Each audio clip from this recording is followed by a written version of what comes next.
What up, what up, what up? It's your boy A.R.P, fresh off that UW Annihilation card. I'm going to recap the battles for y'all briefly, without the spoilers for the most part. And we also got to talk real quick about a few topics. So this is going to be a recap slash topic block. There's a few things I want to touch on real quick. So bear with me, y'all, before we get into these battles. There's 4 things I got to touch on. The first one I want to touch on is I want the fans out there to understand, especially if you're not from New York or if you're not from the tri-state area, I want you to understand how hard and how tough these crowds are out here. This goes for the battle rappers and the fans, you know what I'm saying? If you happen to see a battle, whether it's from URL, UW, r.b.e, Trap House, Spitted, you know, all the leagues or platforms that's in the tri-state area in New York, when you be hearing like a dead crowd and all that, just focus on the fucking bars. Focus on the fucking bars. Crowds don't make fucking battles. You shouldn't judge a battle off a crowd reaction. And the reason I'm saying that is because last night what I realized, I shouldn't say I realized it because I've seen it before, but I was reminded how harsh these fucking tri-state and New York crowds are, man. Like, some of these dudes was barring their fucking lives away and the crowd was just crickets. You know what I'm saying? Like, I guess that's just how it is up here. Like, we all got to deal with it.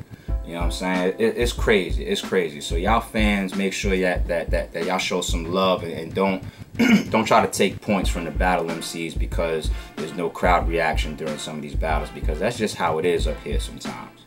You know what I'm saying? I'm gonna take that and lead into my next point. Me personally, I think that one of the biggest reasons that battle rappers choke is because they don't get reaction. And I'm gonna give you some examples of that. You know what I'm saying? Like, I don't know if y'all seen the battle O.R.b.e versus r.b.e yet. You know what I'm saying? It's on the pay-per-view. You know what I'm saying? So those that support the King of the Dot pay-per-view and purchase that, y'all have seen the O.R.b.e versus r.b.e. You know what I'm saying? I'm not gonna support any of the bootlegs out there because I support the platforms and the leagues getting their money. They put in a lot of work. So if you bought the pay-per-view, check it out. Crazy battle. I think it was the second round. O.R.b.e choked, right? Let's keep it 100. He choked in the second round. But O.R.b.e is a solid battle rapper. He don't show up unprepared. He don't forget his bars and just stop rapping. If you really watch that second round, he chokes because he says a bar he thinks is fire. And then he says to the crowd, damn, that's crazy, because nobody reacts. And then he got to bring his mind back to his bars because his mind is so on the fact that he just said something so crazy and nobody reacted. And that's where he tried to pick himself up and he slipped. You know what I'm saying? You could use Joe Budden versus Hollow the Don. You know what I'm saying? You know, soon as the crowd starts booing, Joe Budden wants to put the mic on the floor. You know what I'm saying? When you either get boos or no crowd reaction, I think no crowd reaction is worse. The silence. You know what I'm saying? That even happened during Lift His Soul. You know what I'm saying? You may have seen a new interview from Oops that's out there by Jemski. It just got uploaded from his battle versus Mr. Mills on the Lift His Soul card.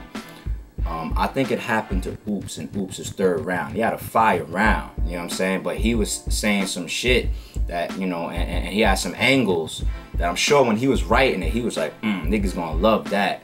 And anybody that loves lyrics and loves battle rap is gonna love it, you know what I'm saying? But when the crowd don't react, it throws your shit off. It makes you second guess yourself. It makes you, sometimes people even write for crowd reaction. You know what I'm saying? They write anticipating the crowd going crazy. Sometimes people even write punchlines about the crowd going crazy. And if the crowd don't react, they just ruined your punchline. You know what I'm saying? So it's tough. That also happened in the female battle that was on Lift His Soul, in my opinion, as well. And I guess let me send that message to the battle MCs as well, because I can't get on that stage like y'all. It's hard as fuck. I got a lot of respect for battle MCs. I always said that. You know what I'm saying? It's not easy to get up there, not only to perform in front of a crowd, but also perform in front of a crowd while you have an opponent try to chop your fucking head off. Shit is crazy. Shit is crazy. So battle MCs, if you practice with a team, if you recite your bars with a team or whatever, I don't know, maybe practice with no reaction and all that, because that's something that maybe you can't even prep for. Maybe you just gotta have it in you to go through your rounds regardless of the reaction. And there was a battle that happened on the UW card last night with an MC that I credit for always going through his rounds no matter what. And we're gonna get to that. We're gonna get to that. Alright, what's the third shit I want to talk about real quick? Yo, we still here in July 2014. Third thing I want to do real quick is I want to send a shout out to the r.b.e team. Reason being is because we're still here in July. We just finished the Lift for Soul card July 5th, and the next card is already done. The only thing that we filling in right now for the most part is undercard slots. We're probably gonna announce or release an update video this week, letting people know how they can possibly get on the card, just like I did last time. I keep telling y'all, subscribe and follow the movement if y'all want opportunities to get on r.b.e. You know what I'm saying? So I'm very, very proud of that. The fact that we just came out of Lift for Soul July 5th, we still here in July, and the next card is already done. You know what I'm saying? Everybody that keeps scratching your head and asking questions and feeling like, yo, what the fuck is going on over there? I keep telling y'all, me and Shata are the sponsors. Stop asking if we got sponsors, okay? We expanded our team. Shout out and welcome to our new team members, new partners to r.b.e official partners and equivalents, Dr. God and my man Hef from Battle Talk Radio. So we have expanded, you know what I'm saying? We're expanding the responsibilities and we're expanding the finances. God forbid, for y'all haters, we do get sponsorship. It's gonna come sooner or later because we're gonna keep building this brick by brick. But when we do get sponsorship, Jesus Christ, man. So, hey, we appreciate all the supporters, you know what I'm saying? I keep telling y'all, subscribe to the channel for updates because, oh, and that's another thing.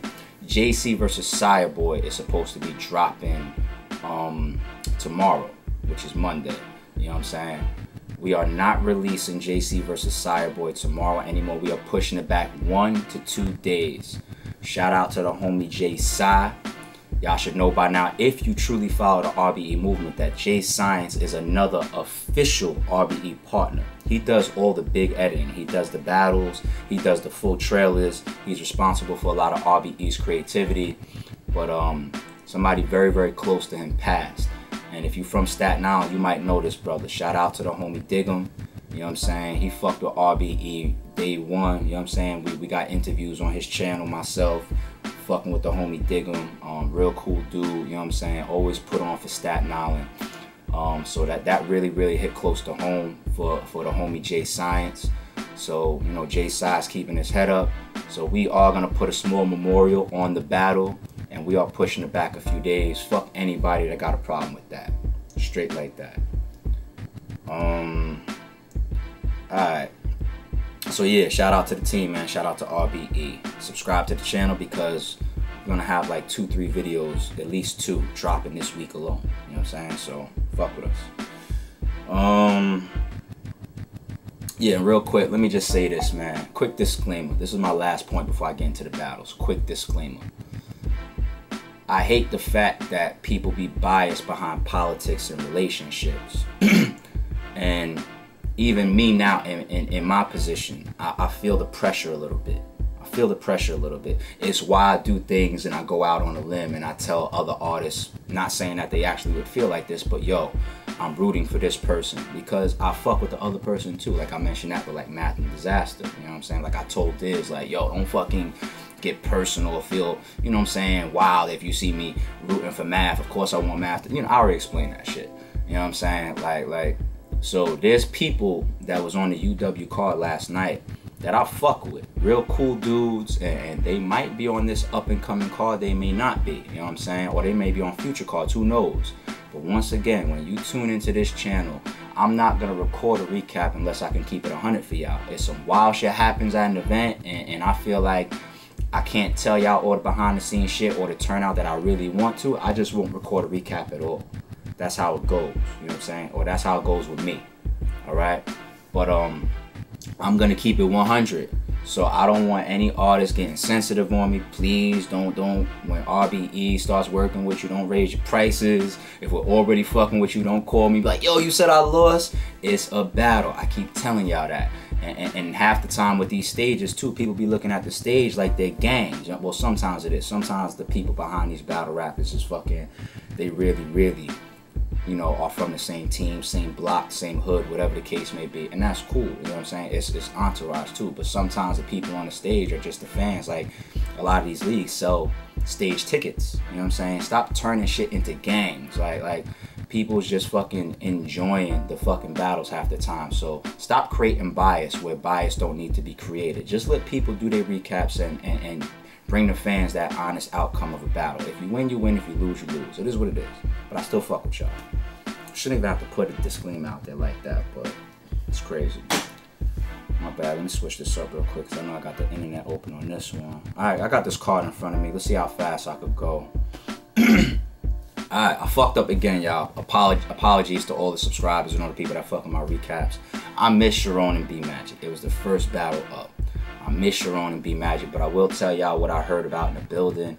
I heard a lot of people edging Sharon in the building. I asked a lot of people, a lot of credible people, a lot of recappers, other bloggers and all that shit. Like, shout out to like, fuck it, I ain't gonna put them out there. But yeah, a lot of people edging Sharon. I did see a bunch of people that had B Magic as well.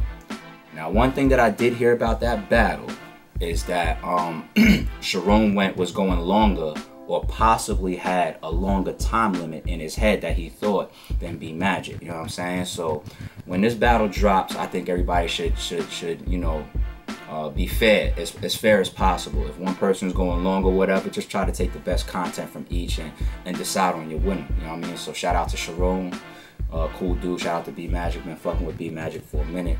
You know that. So I'm waiting to see that battle like everybody else. Old Solo versus Tech 9. All right, a lot of people are sleeping on this battle coming in. Let's keep it honest, because the last times that we seen Tech 9, he wasn't impressive, and the last time we seen Old Solo versus Swave, nobody liked Old Solo's performance. You know what I'm saying? We got to keep it 100. You know what I'm saying? So this battle wasn't anticipated going in.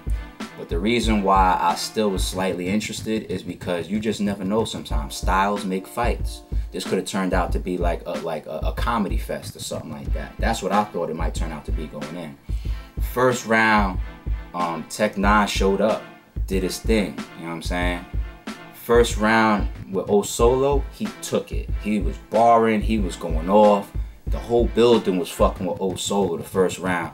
Completely reverse and opposite from what he did with Swave. Like, he was going in. He was going in. So now everybody's like, all right, we getting a battle here. We didn't expect it, but now, cool, that's what it is. And then the second and third round for both of those dudes, man, I'm gonna keep it 100. It fell off. It fell off. People started like walking away, going to the bar, talking. There was some slight booze or whatever. I don't know. Tech 9 is a fucking vet, man. You know what I'm saying? And everybody knows Old Solo used to put on back in the day as well. You know, sometimes you just get to points in your career where you just need to like revamp your shit or your approach or your delivery. I don't know. I don't want to take too much from them dudes because, you know, at heart, they both artists. And they both do have some classic performances once upon a time. But I don't know, man. So I don't even got a winner for that battle. You know what I'm saying? I don't even got a winner because, in all honesty, I was somebody that kind of stopped paying attention by the third a little bit too. So I'm gonna move on. K-Shine versus JC. I had K-Shine taking the first round, and I think it was kind of clear. You know what I'm saying? JC seemed to edge the second. JC was doing what JC is known for. In that first round, though, K-Shine, like, he was really going off, man. He had some haymakers in there. I think in the second round, I think he kind of stopped. He might have stopped short and he was like waiting until the third. He might have mentioned something about his two minute limits or whatever. In the third round, K-Shine, he went off. He used the consistent scheme of Michael Jackson for the most part. And I think like all Michael Jackson's dance moves, some of his videos, some of his songs. It was crazy. It was fucking crazy. I admit, JC, you my nigga, but Shine fucked you up in the third. Now let me take this back to a point that I was talking about earlier in this video. JC is somebody that can go straight through. He doesn't seem to ever get bothered, regardless of crowd reaction or not. He seems extremely poised on that stage, and you gotta have a lot of respect for that. And that's another reason why when footage drops of JC's battles, sometimes the opinions change on camera. That happened to a lot of people, including myself, with JC versus Tay Rock. You know what I'm saying? I had Tay Rock in the building, get home, watch it on footage, I switched to JC. That's just me personally. You know what I'm saying?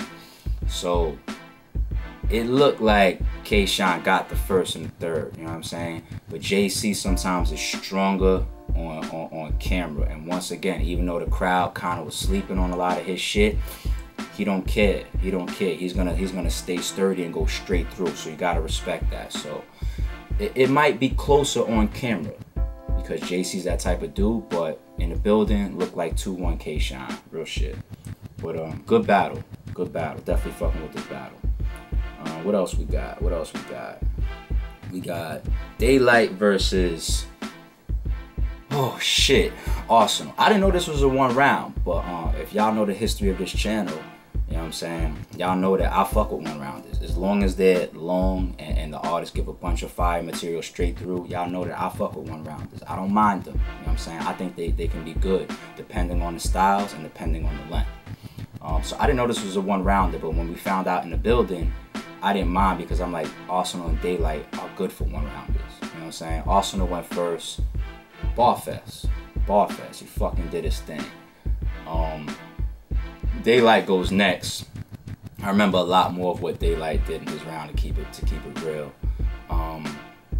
Started off with Lux, the fake Lux on stage. I'm not gonna spoil it, but it was funny. You know what I'm saying? He then got to a point where he pulled out the blue pill, saying that, you know, I'm gonna pull out the blue pill since we both crip. You know what I mean? He took the blue pill for all bars instead of antics. He gave the crowd an ultimatum, but he ended up doing the all bars. And he started barring. He tried to go into like a personal story or whatever. You know what I'm saying? For about Arsenal. I think that went over decent. You know what I'm saying? He started bringing out personals about Arsenal's daughter, you know what I'm saying? You know, Arsenal just had a little one, you know what I mean? He's real proud that he had a little one recently, but Daylight attacked his little daughter. And it was almost an approach similar to what Arsenal did to Young Ill, when Arsenal started out kind of saying, like, I ain't gonna disrespect, and then he was like, nah, fuck that, and then he started disrespecting. Daylight kind of did that too. I ain't gonna disrespect your little daughter. Psych, I lied, nigga, and then he went in. But it was funny shit. And y'all know how it is on that stage. Once you step on that stage to battle rap, everything is fair game. So you gotta have a thick skin. Oops broke that down in his recent interview with Jemski. Check that out. But this I want to see on camera because I feel like Arsenal was barring. You know what I'm saying? It felt like Daylight won in the building. Because he just did more entertaining shit. You know what I mean? He broke up his performance. He did the pill. He did the Lux. He did the personal story situation. You know what I'm saying? He did the disrespectful segment. You know what I'm saying? Whereas Arsenal was just going straight through bars. So I do want to see this on camera and compare a little bit more. But in the building and what it felt like last night, it did seem like Daylight took it. I'm gonna keep it 100. You know what I'm saying? So we'll see when this footage drops. But good 1 rounder. Fuck with it. O.R.b.e versus Charlie Clips. Yo. First round is probably gonna be personal preference. O.R.b.e went first, and Red just be snapping. His fucking style, he be talking that street shit, son. And he just starts snapping, my nigga. It's just like, if you fuck with it, then you really catching all these bars, like, you know what it is then. Like Red snapped in the first. Clips started out kind of like with jokes in the first, you know what I'm saying? And Clips did his thing in the first. Me personally, I thought it was close, but I edged Red in the first round. The second round, Red kind of was similar, consistent to the first. But Clips started out, and it kind of started out his round saying pardon to the crowd, you know what I'm saying? Because I think my mom's got cancer, something like that. So I'm gonna freestyle this whole round, you know what I mean? So he freestyled almost his entire second. I don't remember any stumbles or slip-ups, you know what I'm saying? But Clips freestyle, as strong as it is, versus O.R.b.e.'s solid written round, I gotta go with Red. I gotta go with Red on this one. You know what I'm saying? But shout out to Clips for freestyling a whole fucking round. You know what I'm saying? The third round, it was kind of reversed. It seemed that Red freestyled the whole third. I don't know if Red lost his material or forgot his material. That's what it seemed like, because Red's round was all over the place and he was kind of like talking to other people too much. You know what I'm saying? Usually when an artist is locked in on his material, he's rapping. But you know, when sometimes when you see somebody, they start talking to somebody else and they be like, oh, stop laughing or whatever. You know, sometimes that's pulling for time. You know what I'm saying? And Red, you know I fuck with you, but I'm just keeping it 100. An example of that, in my opinion, was Hitman versus Goods. You know what I'm saying? Wait, yo, don't start that shit, yo. To me, he was pulling for time because he was choking. You know what I mean? He actually admit to that in his battle versus damn, what was his throwback battle? Was it versus Big T? But when he balked on the crowd or whatever, he admit that on an Angry Fan Radio interview recently that he was doing that to catch up on his time. So that's almost what it seemed like was happening with Red a little bit. It was just so over the place that you had to assume that he was freestyling his whole third. And Charlie Clips had his best round in the third, so that was clear. And that's odd that you know, pardon for Clips, and shout out to him for the situation that he mentioned in the second. But then why would the third be the best round? That's weird, but shout out to Clips. You know what I'm saying? So I got that battle coming down to the first round, depending on who you go with. I took Red in the first, so I got Red taking the first and the second, and I got him taking this battle 2-1. But it was a close battle, so you're gonna see people take Clips, and I ain't mad at them. So shout out to them two dudes. Last battle, let's see if I can make it through this fucking video without this camera cutting out. Suge and Rex. So, who went first? Suge goes first. His first round was solid. You know what I'm saying? It was solid. It wasn't Suge at his best. Rex came in. He started snapping a little something. The Rex that we expect. Y'all know he got a lot of energy. He does his things bar for bar. He's always been one of the best. I got Rex taking the first. The second round, Suge stepped it up. You know what I'm saying? From his first round. And I think I edged the second round to Suge. But that second round is debatable for sure. You know what I'm saying? Second round is debatable. And I know a lot of people's talking about it on Twitter or whatever, how it ended. The third round basically was Suge's best round. He fucking went off, son. Like, I don't want to even do the spoilers. Like, it was Suge's best round. He was coming with it in that fucking third. But he was kind of like rapping to the crowd, because for the whole third round, Rex was arguing with Arsenal. You know what I'm saying? So after Suge finishes, Rex doesn't rap a third round. Still, they got some good footage out of that battle. You know what I'm saying? So hopefully it still drops. You know what I'm saying? Alright, yo, that's it. I think I hit all the battles. Yo, shout out to UW. Shout out to the boy Oz. Shout out to Ray Swag. Shout out to everybody over there involved. Shout out to Nonfiction Radio. Bunch of niggas over there I fuck with. You know what I'm saying? Shout out to everybody in the building that came out last night. You know what I'm saying? So, y'all see y'all when I see y'all. Subscribe to the channel. Bunch of shit coming this week, y'all. R.B.E is the movement.